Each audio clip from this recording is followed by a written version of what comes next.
हरिओम।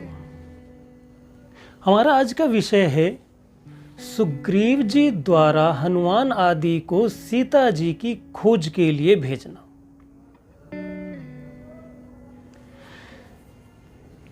वर्षा ऋतु के 4 मास बीत जाने पर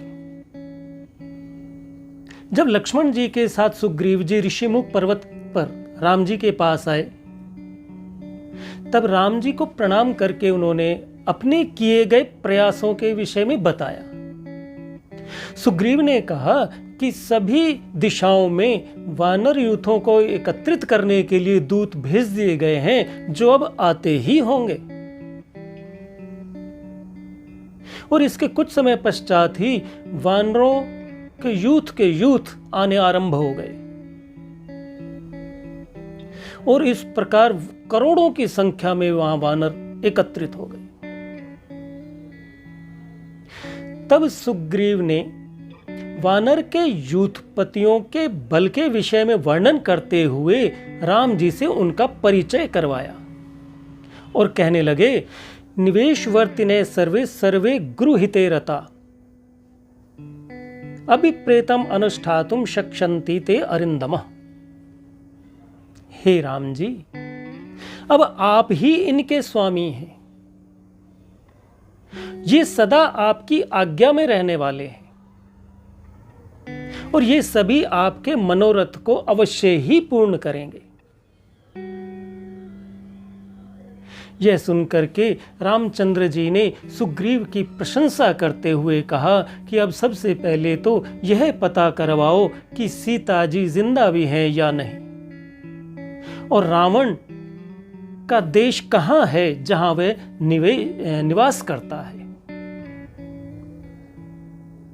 तब सुग्रीव ने अपने मंत्रियों के साथ लगभग 1-1 लाख वानरों को भेजते हुए पूर्व, पश्चिम और उत्तर दिशा में भेजा,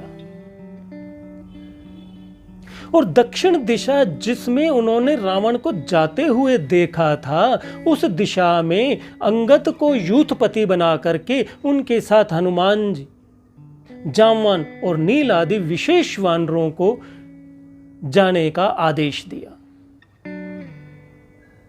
हनुमान के ऊपर विशेष विश्वास जताते हुए सुग्रीव ने कहा, न भूमौ नांतरिक्षे नाम्बरे न मरालये नाप्सु गति संगम ते पश्यामि हरि पुंगवः। सुग्रीव कहने लगे, हे हनुमान जी, अंतरिक्ष, भूमि अथवा समुद्र में भी तुम्हारी गति का कोई अवरोध नहीं है। तुम बल और ज्ञान के भंडार हो। तुम्हारी बुद्धि बहुत तीक्ष्ण है। तुम वो प्रयास अवश्य करना जिससे सीता जी की उपलब्धि हो सके। जब इस प्रकार सुग्रीव ने हनुमान जी पर विश्वास जताया, तो श्री रामचंद्र जी ने भी हनुमान को एक अंगूठी दी, जो पहचान के रूप में सीता जी को देने के लिए थी। इस प्रकार सुग्रीव ने चारों दिशाओं में अपने दूतों को भेजते हुए 1 मास की अवधि निश्चित की और कहा कि जो 1 मास तक लौट करके नहीं आएगा वो दंड का पात्र होगा। लेकिन यदि कार्य सिद्धि हो जाती है तो समय बीत जाने के पश्चात भी वो प्रशंसा का पात्र होगा। इस प्रकार सभी दिशाओं में वानरों के झुंड निकल पड़े। अनेकों नदियों, वनों, पर्वतों, देशों में घूमते हुए, उनको पार करते हुए पूर्व, पश्चिम और उत्तर दिशा के वानर 1 माह बीत जाने पर निराश होकर के लौट आए। लेकिन उधर दक्षिण दिशा में गए हुए अंगद, हनुमान, जामवान, नील आदि अनेकों पर्वतों को पार करते हुए विंध्य पर्वत पर पहुंचे। उस पर्वत पर अनेकों गुफाएं थी। उनमें उन्होंने ढूंढने का प्रयास किया और उसके पश्चात वो और आगे निकले और आगे जाकर के उन्होंने एक ऐसा वन देखा, यत्र वंदे फला वृक्षा विपुष्पा पर्णवर्जिता निस्तोये सरिता यत्र यत्र मूलम सुदुर्लभम। वो ऐसा वन था जिसके पर्वतों पर पुष्प और फल लगते ही नहीं थे, वहां नदियों में जल नहीं था, कंदमूल आदि कुछ नहीं था, उस वन में कोई प्राणी भी नहीं था।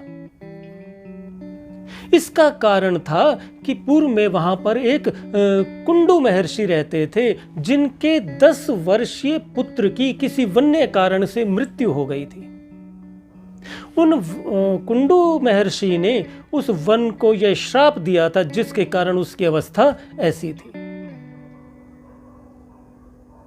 उस वन में जब उन्हें पीने के लिए जल नहीं मिला, कुछ भोजन सामग्री भी, फल आदि भी नहीं मिले, तो वहां सभी वानर बहुत ही निराश और खिन्न होकर के बैठ गए।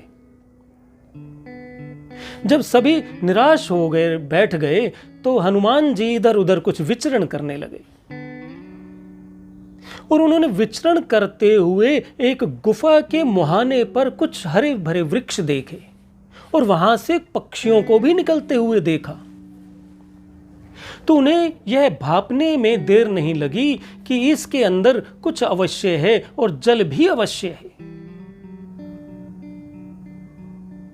लेकिन वो गुफा बहुत ही भयानक दिखाई पड़ती थी। लेकिन वो सभी दुखियारे वानर उस गुफा में प्रवेश कर गए। जब गुफा के अंदर गए तो वह गुफा बहुत ही रमणीय थी। उसके अंदर अनेकों हरे भरे वृक्ष, मीठे जल की नदी बह रही थी। उसके अंदर एक सुंदर भवन भी बना हुआ था। उस गुफा में आगे बढ़ते हुए उन्होंने एक तापसी को देखा। उस तापसी को प्रणाम करके हनुमान जी कहने लगे कि हे तपस्विनी, यह वन किसका है? हनुमान जी ने अपनी वहां की यात्रा का भी उद्देश्य बताया और कहा कि हम सभी भूख और प्यास से व्याकुल हैं। तब उस तापसी ने कहा, मयो नाम महातेजा मायावी वानरर्षभे तेन इदं सर्वं रचितम माया कांचनम वनम। वह तपस्विनी कहने लगी कि पूर्व में एक माया विशारद मय नामक दानव था, जिसका संपर्क हेमा अप्सरा से हुआ। उसके पश्चात हेमा अप्सरा के साथ रहते हुए मय दानव ने अपनी माया से इस सुंदर वन का निर्माण किया था और वो यहां पर हेमा अप्सरा के साथ बहुत समय तक रहा। लेकिन जब इंद्र को इसका पता चला तो इंद्र ने उस मय दानव को मार भगाया और यह सुंदर वन हेमा को दे दिया। मैं यहां पर अब हेमा की आज्ञा से इसकी सुरक्षा के लिए यहां पर रहती हूं। मय दानव और हेमा अप्सरा से उत्पन्न उनकी पुत्री मंदोदरी थी, जिससे रावण का विवाह हुआ था। इस नाते मय दानव और हेमा अप्सरा रावण के सास और ससुर थे। इसके पश्चात उस तपस्वी ने, जिसका नाम स्वयं प्रभा था, उसने उन सभी वानरों को वहां पर अपनी भूख मिटाने की और भूख और प्यास मिटाने की आज्ञा दे दी। तब हनुमान जी के आदि के साथ गए हुए सभी वानरों ने वहां पर मधुर जल पिया, फल आदि खाए। जब वे सभी तृप्त हो गए तब सभी वानरों ने वहां से बाहर निकलने की इच्छा जताई। तब स्वयं प्रभा ने कहा कि यहाँ जो भी एक बार प्रवेश कर जाता है वो जिंदा बाहर नहीं जा सकता, लेकिन मैं अपनी तपस्या से तुम सबको अवश्य इस गुफा से बाहर निकाल दूंगी। तुम सभी अपनी आंखें बंद कर लो। उन सभी यूथपतियों ने और उनके अनुयायी वानरों ने नेत्र बंद किए। तब स्वयं प्रभा ने उनको उस गुफा से बाहर निकाल दिया। जब वो गुफा से बाहर निकले तो सहस्रवन पर्वत पर थे और उनके सामने एक अगाध समुद्र था। लेकिन इस सारे घटनाक्रम में उनके जो सुग्रीव के द्वारा समय निश्चित किया गया था उसकी अवधि बीत चुकी थी और अभी तक सीता जी का कोई उन्हें पता ठिकाना नहीं मिला था और ना ही अभी कोई आशा ही जगी थी। इसलिए वे सभी अंगद, हनुमान जी, जामवंत, नील आदि और उनके पीछे चलने वाले सभी वानर निराश हो करके अपने जीवन की आशा छोड़ करके, क्योंकि समय की अवधि बीत गई है तो सुग्रीव द्वारा दंड अवश्य मिलेगा और दंड भी मृत्यु दंड मिलेगा, यह सोच करके निराश हो करके अब समुद्र के किनारे पर उस प्रस्वरण पर्वत पर बैठ गए। आज के लिए इतना ही।